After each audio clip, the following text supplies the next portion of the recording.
দুধি ভান্ডারে এসে পৌঁছালাম। এইখানে দোকানের সামনে বাইক রাখতে হয় কারণ রাস্তা অনেক ছোট, বাজারের রাস্তা তো তাই। আমরা চলে আসলাম নির্মল দধি ভান্ডারে।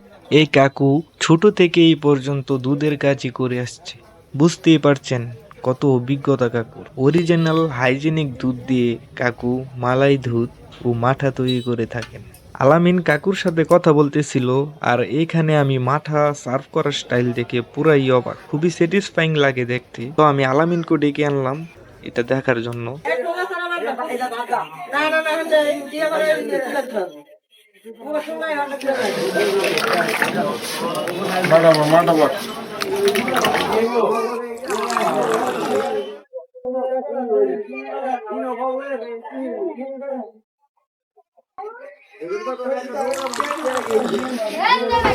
তো আপনারা দেখতেই পাচ্ছেন, দেখতে যেমন হাইজেনিক ও সুন্দর লাগছে।